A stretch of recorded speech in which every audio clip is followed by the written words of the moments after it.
हे प्रॉडक्ट काय काम करतं?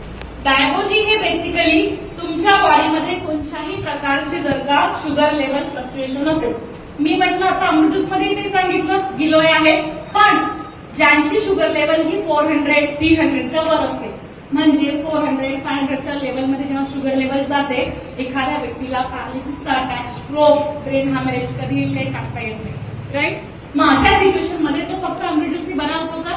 नाही होत, है ना? मग तिथे त्याला टार्गेटेड काय पाहिजे? थेरपी पाहिजे. तर ती टार्गेटेड थेरपी आपण डायबिटीजच्या कंडिशन मध्ये कशाच्या थ्रू रिक्वायरमेंट पूर्ण करतो? डायबोजीद्वारे. ओके, तर तुमची शुगर कितीही जास्त असेल बॉडीमध्ये, 300 400 500 पर्यंत, माझ्या मिस्टरांची 475 राहत होती. ओके, आणि 5 वर्षांपासून ते चक्करवार सरांच्या गोळ्या खात होते यवतमाळ, नाही झालं रिकवर. ओके, कन्सिस्टंटली तीच सायकल सुरू होती. त्यांना आपण डायबिटीज सुरू केलं आणि आज 3 महिने झाले मॉनिटरिंग करतो आहे सर आणि मॅडम. ओके, तर फ्लक्च्युएशन बिलकुलच नाही आहे आणि आज हे कमीत कमी जे प्रॉडक्ट आहे त्यांच्या शुगरवर इथपर्यंत कार्यरत झालेलं आहे की त्यांची जी शुगर आहे ती ऑलमोस्ट 175 to 160च्या रेंजमध्ये राहते, म्हणजे नॉर्मल आहे ना. पोस्ट मील जी काही शुगर असते ती किती राहायला पाहिजे? 160 to 170च्या रेंजमध्ये. पहिले 200 होतं, डब्ल्यूएचने ती लेवल कमी केली, आता ती आलेली आहे 160 वर, तर ती नॉर्मल रेंजमध्ये राहते. आणि त्यांचा जो डायबिटीज होता तो हेरिडिटरी डायबिटीज होता, तो रिकवर होणारा डायबिटीज नव्हता. तर अशा कंडिशन मध्ये तुम्हाला टार्गेटेड थेरपी सेल्सवर असणारी द्यावी लागते, जिथे ते प्रॉडक्ट काय करेल? काम करेल. तर हे झालं डायबोजी बद्दल.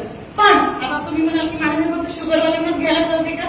नाही, हे सगळ्यांनाच घेता येतं ज्यांना वेट लॉस करायचा आहे. बेसिकली जे ओबेस लोक असतील, ठीक आहे, तर ओबेस लोकांना बेसिकली आपण हे कसं घ्यायला सांगतो की जेवणानंतर. डायबिटीस वाल्या पेशंटला आपण जेवणाच्या आधी सांगतो 15-15 ml सकाळ संध्याकाळ अमृत ज्यूसच्या सोबत कंपल्सरी.